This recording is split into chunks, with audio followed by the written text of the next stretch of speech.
Welcome to 3 Points. I'm your host, Tony McGarren. Leadership is often shaped in moments we don't talk about.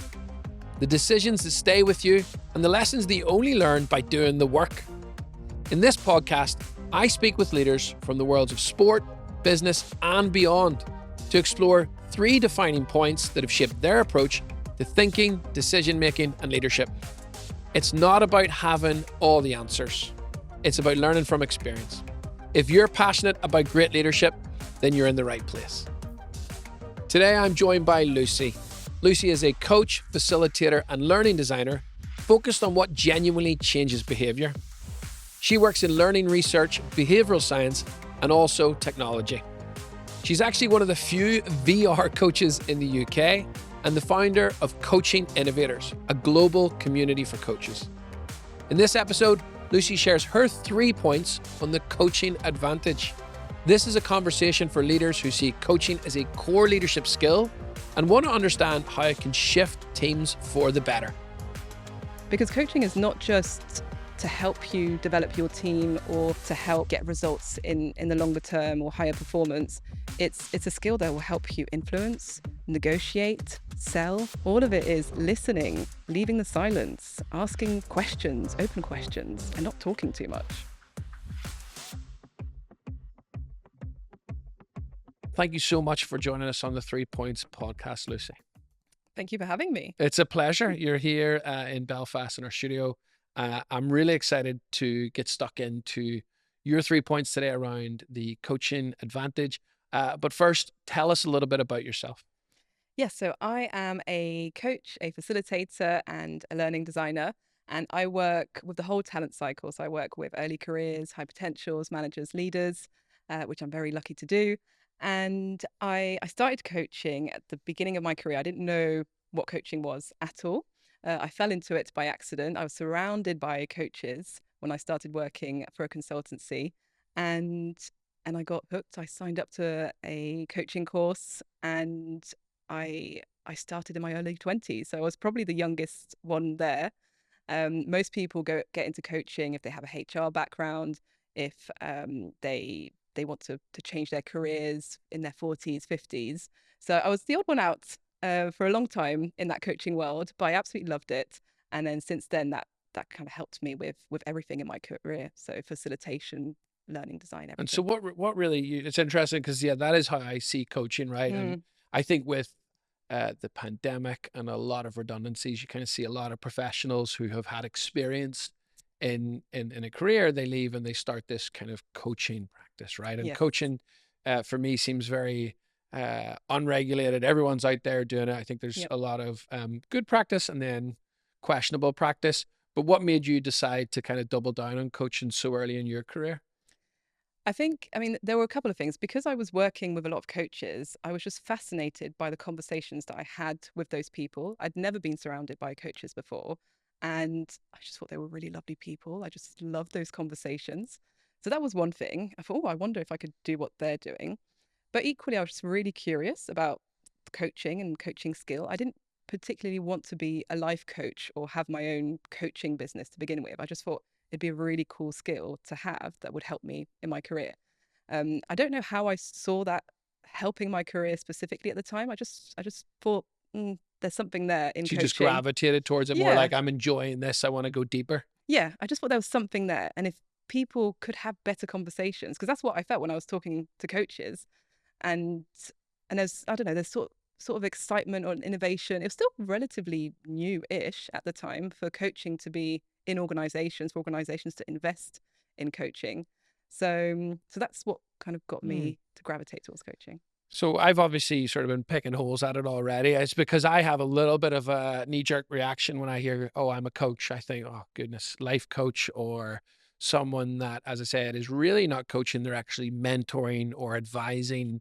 And I'm curious, a lot of definitions about coaching out there. I love that you just said it's better conversations, it being one ingredient for you.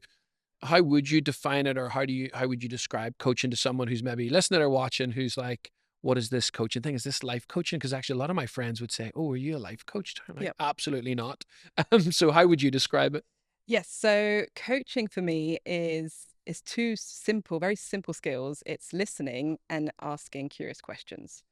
So for me, that's a simple coaching definition. I'm not telling, I'm not advising, I'm not solving problems for anyone.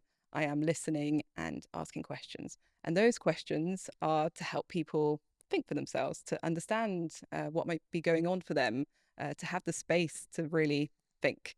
So that's how I would define coaching. In the industry, life coaching, development coaching, career coaching, there is, because it's unregulated, there is an expectation for people to give you some sort of experience or advice.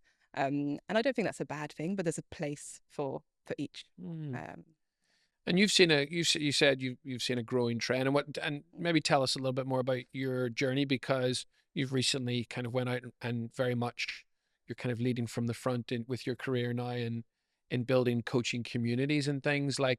But maybe before that, actually, Lucy, tell us about why do you think organizations have really doubled down on this? Because there's been such an influx of new organizations and coaches, and there does still seem to be that demand.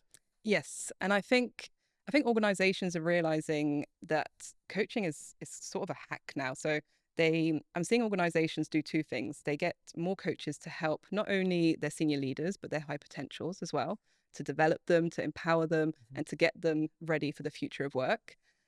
But there's also another trend that I'm seeing where organizations, they're very focused on skills. They're training people, not only leaders or managers, high potentials, everyone on coaching skills. So it might be simple listening skills or asking curious questions, open questions, but they are interested in building a coaching culture for people to be taking a coaching posture or approach in the workplace because they see it as a requirement for the future of work. Yeah, bit of a competitive advantage, really. 100%. Because coaching is not just to help you develop your team or to help get results in the longer term or higher performance. It's a skill that will help you influence, negotiate, sell.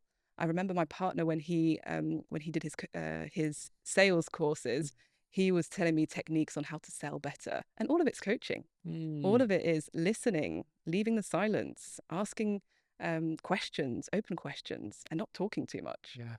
And you've covered a lot of this already, right? Which is you have a clear passion for this, an investment in it. As I say, you're doing more and more in building communities of coaches. I do want to ask the question we ask every guest around their topic, Mm. and for you, the coaching advantage. Like, why is it so important to you? And maybe even more personally, like, because you could do a lot of things, Lucy. Obviously, Yeah. you get to work with People Playbook as one of our brilliant playmakers. You're out doing a lot of other stuff as well in this coaching space and in the learning design and Mm. facilitation. But of all the things you could do and all the things you could talk to us about today, why is coaching the kind of the most important thing for you? I think coaching is a differentiator. I think it is an advantage. I think coaching takes you to the next level. So if we're thinking about the future of work, coaching will get us there because it's a really special human skill to have better conversations. And for me, it helps you with everything, with professionally and personally, with building better relationships, building trust, developing people, empowering people, influencing sales, negotiations, all of those things come with coaching skills. So if you acquire that coaching skill, all of the other stuff comes really easily. And I think training people with those coaching skills is the advantage that an organization can have compared to others. All right, I love it. Well, we're going to get into your 3 points, and in those 3 points, you're actually going to probably go deeper into specifically what we're talking about around Yeah. those skills. Your first point is stop solving, start thinking together. Yes. So I think it's a really important shift for us to take a moment, to take a step back and to really listen to people and to stop offering solutions and advice all the time. Some people might come to you for advice, and that's might be what they ask you for because they know you have experience in a particular field. But do they even always want that? Well, they don't. They think they do, but they don't a lot of the time, I think, because people have lost the habit of thinking for themselves. People Mm, don't think for themselves anymore.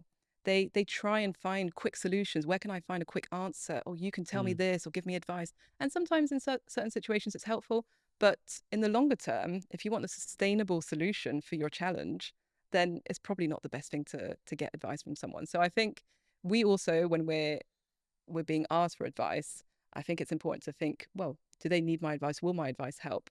Can I just ask them a bit more about their challenge and just listen and ask them curious questions and open questions to find out a bit more?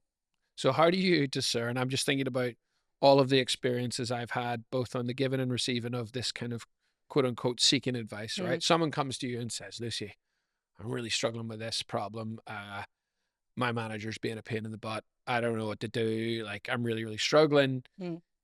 I suspect you'll probably go into coach mode. And I know that when I've been on the receiving end of that, sometimes I'm like, Lucy, Yes. stop coaching me. Can you just give me advice? I know you know the skills that I need to help me survive this manager who's Yeah. really annoying me, or whatever. How do you discern? How do you contract with people? If you're Yeah. not in a coaching conversation. I'm also thinking about your poor partner, who I Well, assume I was going to who say, receives coaching unsolicited. yes, when I first got trained, my family kept saying, Lucy, are you trying to coach me again? Because I wanted to practice. I just kept asking questions. So yes, no, and I've been on the receiving end of that. Sometimes I'm like, actually, I just need a quick answer and I need a bit of mentoring or I need a solution quickly. So sometimes it's not appropriate. But when it's like this example that you mentioned, where you have trouble or challenges with your manager, you can offer some advice. But typically, I try and listen, because sometimes there's occasions where I don't even ask questions. I just let them speak and I don't say anything. If they're comfortable with the silence as well, I just let them speak and then they figure it out by themselves. And, oh my God, great conversation. And I've not said a single word. So yeah, The- I felt useless in that conversation, but apparently it does help to just give the space for them to think things through. Yeah, you're Um, like the catalyst, right? You're yeah, you're creating the space, asking the right questions. A follow up to that, really. Again, I'm just thinking about all the pain points when folks coach me, and I'm like, mm, stop it. And sometimes I'm receiving coaching, and actually it does help, and I leave and I go, wow, I've really got to an insight myself. I've figured out my own solution, rather than Lucy just give me a roadmap that I was never going to enact anyway, because I wasn't part of the process. I wasn't thinking for myself. How do you understand when when coaching is the right option, because they probably have the solution themselves, and actually for them to come to it in their own thinking will better serve them, versus, oh my goodness, they just don't know what they don't know, and therefore actually this coaching is going nowhere. yes, you do need to listen to the person or the cues they're giving off to see, do they need coaching or do they need mentoring? Typically, I start with a question: what would be helpful for you right now? And even to be very specific, do you want me to give you some advice here, or do you want me to kind of listen to your challenge and try and figure things out? I And just love how direct you are. Working with you, I yeah, know I know you do that so well. It's like it's actually scarily clear, mm, but in a really helpful way. You're before you launch into what you're biased to do, yeah, even though you'd prefer to maybe coach, you're contracting, you're checking yes. in first. And some people will say, actually, I just need your quick advice. I know you've done this before. Just tell me what you think. And I do. And then I can see that actually it might not be the best solution for them. So then they take a step back and say, but I wonder if I could do something a bit different. And then I just let them speak. So I think we've covered really great ground in the thinking together piece. Your second point is around listening with curiosity. Tell us more yes. about that. So listening with curiosity for me is trying, we're human, so we have judgment, but trying to strip away the judgment when we're listening to someone. So automatically when we listen to someone, we'll have thoughts, oh, I've experienced that, or I can tell them something about this, or oh, they probably think that's a good idea, but I know it's not a good idea. And it's Very human. judgy, Lucy. Very judgy. It's human, and I am judgy sometimes. But if I'm really trying to listen attentively and with curiosity, I try to strip those judgment away. And actually sometimes I might write a curious question down. I might not ask it later, but just to kind of change my thinking and think, well, actually, I wonder what's happening for them at the moment to be thinking this, or what happened for them to automatically do this each time this happens, for example. And something that I've actually done more recently is I voice it. I voice my curiosity. So I might say, I'm just genuinely curious. Like, what happened here? Can you tell me a bit more? If I'm not too sure, and I know maybe some judgment will come in, I just genuinely act curious because I am, and I want to find out a bit more about what happened. Yeah, so it's interesting, right? I would typically find that I will be making judgments, listening to folks, or I'll be sensing a feeling and whatnot. And as much as I will try to kind of filter, discern, go through that internal dialogue, there are times where I'll actually just say, I'm sensing a bit of this, or wow, it sounds like, you might be whatever. And I'll share the judgment that I'm having just to get it out of the way and clear the space so that I can then get back into curious mode or maybe pull out a thread. What's your take on that when it comes to that type of judgment? Well, I think that type of judgment can be really helpful. I think it's sharing observations. I do that as well. Sometimes I might say, I'm hearing this and I'm sensing maybe that this is happening. Is that right or not? And I might not be. And, the trust has been established. They'll feel comfortable to say, no, actually, that's not right. It's actually this. And that's fine. Then you follow where they go next. I think I think sharing observations and things that you might be sensing can offer some insights. Sometimes it's really helpful, especially when you're raising self-awareness and helping them gather insights about themselves, is to share those observations and say, oh, I'm seeing your energy shift a little bit and I sense this. Yeah. And that can be really, really helpful. Some people get really, really powerful insights from that. So judgment can be really helpful in coaching. It's knowing when to use it. We lack such self-awareness, I think, Mm, as humans, right? I yes. think, we all think we're self-aware and we're clear of how we're coming across and Mm, who we are and our feelings towards yeah. things. That experience you just described, I had an amazing coaching conversation. And it was way back in, goodness me, 2016, was it 2017? I was in Singapore and at the time, and I was looking to make a move back west to London, and I had two job opportunities, which was amazing. And I was like, Mm, great, I get to move with the company. At the time, I was working with Google, and I wanted to move back west with my partner. At the time, we were like, right, we're going to move back west. We're going to move to London. I had two jobs opportunities in front of me, and I couldn't decide which one to take. What a first world problem. What a mm. privilege. But it was really stressing me Yeah. out because I wasn't clear on which one I wanted to do, which Mm, one would be better. And so I got on a coaching conversation with a brilliant leader called Eleanor Farrell, and she had managed our broader team in Dublin when I worked there. And I said, Eleanor, I'm really struggling. And she said, well, tell me about the two roles. And all I did was share the different job opportunities that I had in London. I just mm. explained them, a couple of minutes each. And she said, Tony, you do realize in the second job description, your energy went up, your tone went up, you sounded way more excited. And just her calling that out and reflecting that, I suppose it's less of a judgment, but more of a reflection.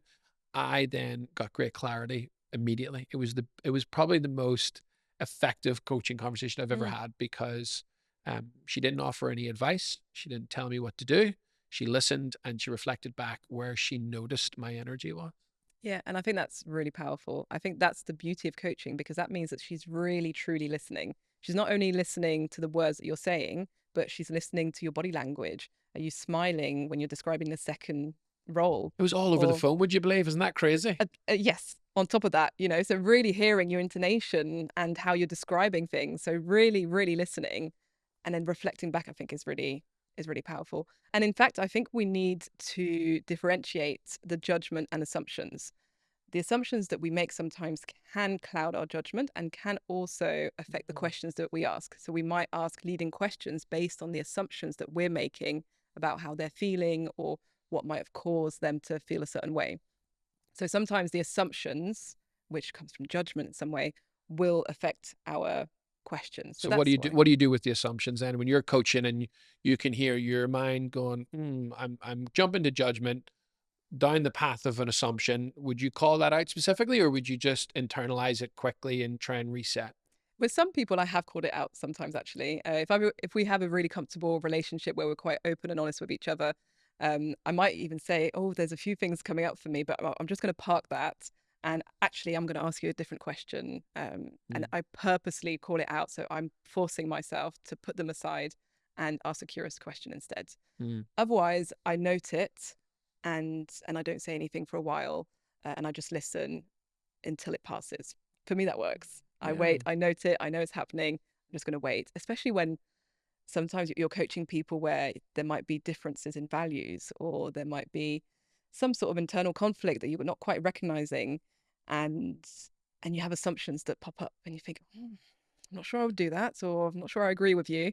But that doesn't matter whether you agree with them or not in the moment. You just have to listen, to truly listen and ask questions. What are your go-to coaching questions or prompts to really demonstrate curiosity? So I think a very simple one is it's not even a question. It's just repeating a word that they've said.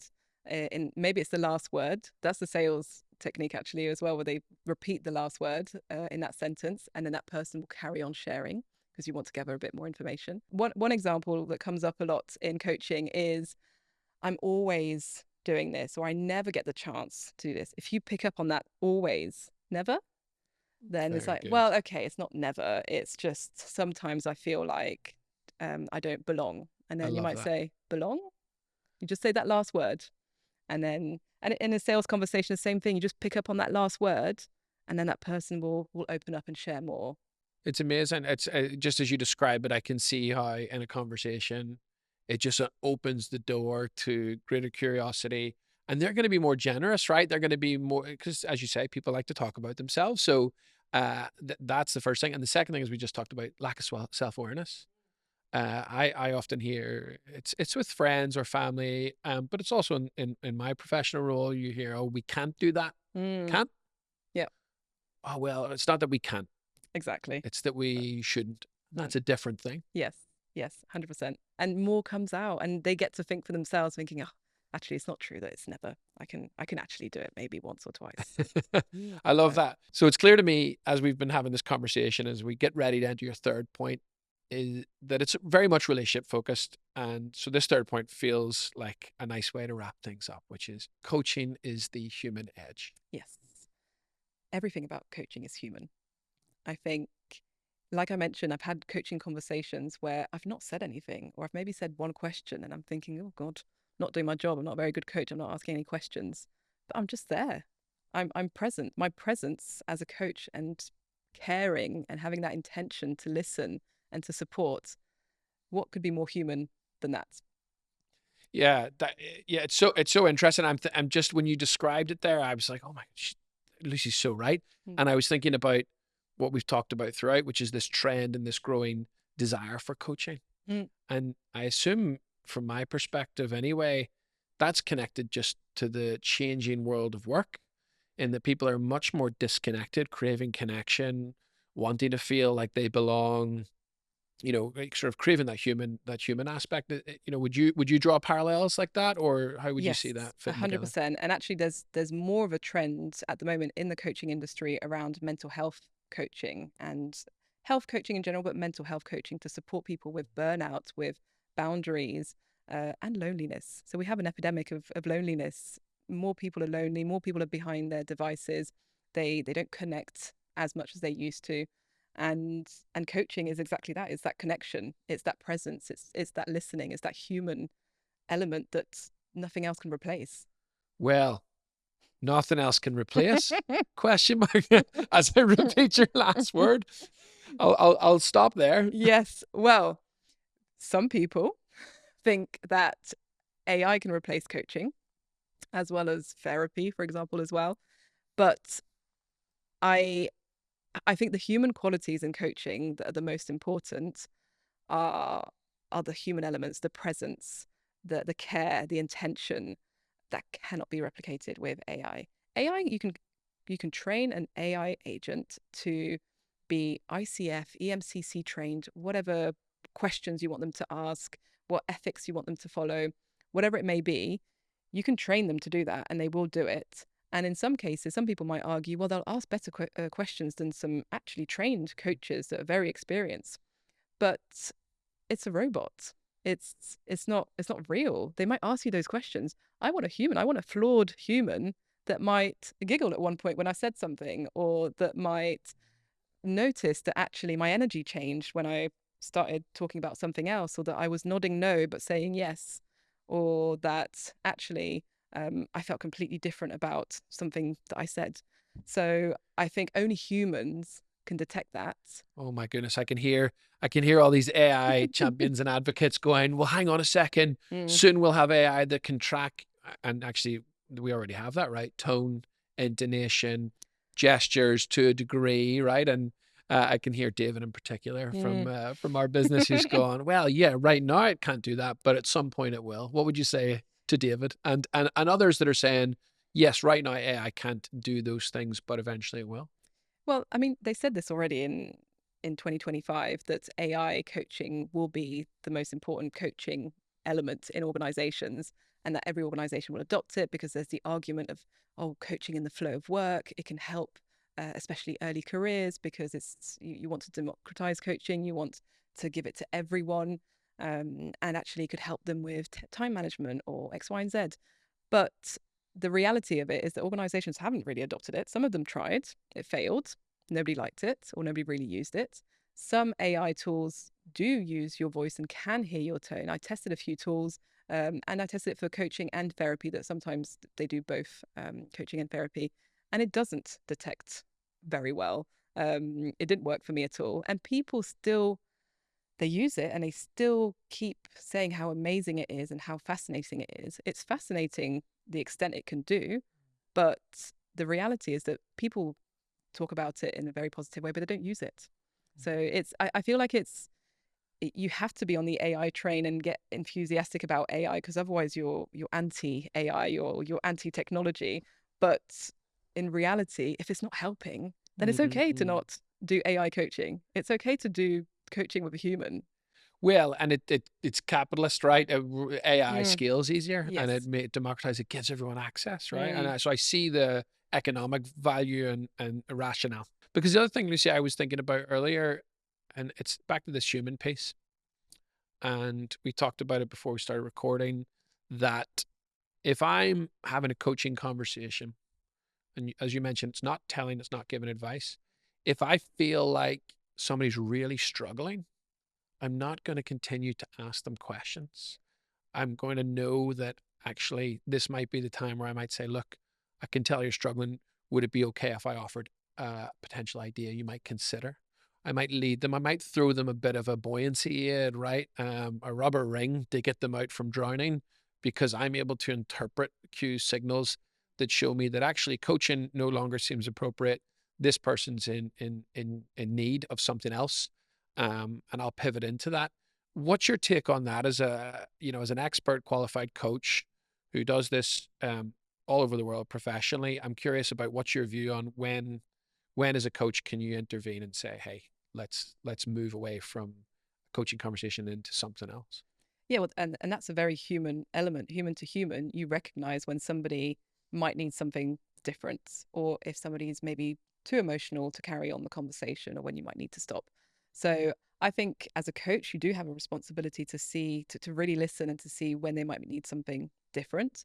I don't think it's a bad thing to um, offer some support if it's needed in the moment. I think what's important is to contract at the beginning when of a coaching a relationship, to say, well, there might be opportunities where I can share some resources, or there might be times where I'll adapt based on the conversation that we're having. So I think as long as you contract those things, the rules of coaching are, in my, if I think about the coaching bodies and professionally, is to care about the person.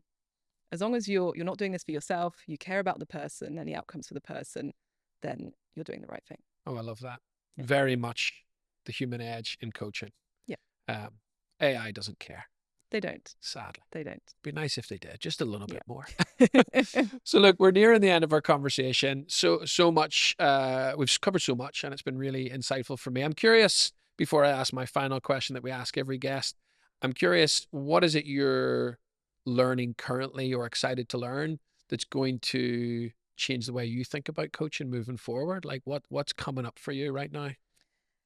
So I'm always curious about coaching in particular. That's why I started my coaching community. I just want to learn everything there is about coaching, and I love experimenting. So like I mentioned, I'm experimenting with the voice notes coaching, with the letter coaching. How does it work to slow down coaching? Maybe faxing next. I don't know. Fax I coaching. like the pen pal Yeah. coaching. I'm into that. That sounds fun. So yeah, so that's what I'm exploring at the moment, coaching, using different approaches in coaching. And And exploring, at the moment, we're exploring coaching across different cultures. We're exploring AI. We're exploring AI as a tool for coaches and to help improve our coaching. How can AI help us ask better questions? How can AI evaluate our coaching in different ways? How helpful is that? Or is that actually a bit biased? Or do we want another type of evaluation? So just exploring all of those things. I love that. So we've covered a tremendous amount of ground, and we're going to wrap it up with our final question. But to recap, your 3 points around start thinking together, right? Less about sort of telling people what to do, getting them bought in and helping figure out their own problems. Secondly, you talked about the curiosity piece, right? How we want to stay away from just giving advice, jumping to judgments, and being really open-minded about the conversations we're having.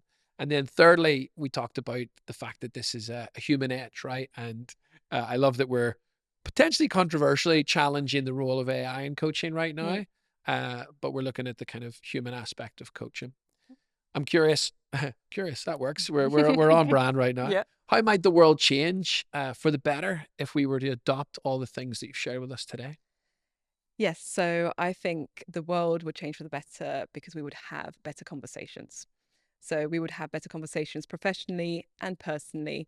And I think overall, it would allow us to think differently. It would allow us to think for ourselves. We've lost that habit of actually challenging things. We follow, we get quick answers, and we don't challenge or think for ourselves as much as we used to, I think. We're not as curious as we used to. And it's not a political point at all, actually. It's more just what would be different if we actually challenged things or thought for ourselves a bit more often, or that we were more curious about things, whether it's about people, whether it's about our work and organizations personally, but just generally. I love that. I just love this. I'm just stuck on the barrier to that because that sounds amazing. It's the slow down bit, and yet what you're doing in your coaching innovators community and with People Playbook is you're helping people look at different ways to do it that can work within the current workplace sort of norms, right? And I can't get away from this voice note coaching. I think it sounds amazing, and it's something that I think I'm doing organically, and I just think it's meeting people where they're at in the current context. So and here's to slowing down and being a bit more critical and self-critical in a really positive way. And you do need to slow down to be able to go faster in the future anyway. So. No, I love that. Lucie, it's been an absolute pleasure having you here on 3 Points. Thanks for joining us. Thank you. Thank you for having me.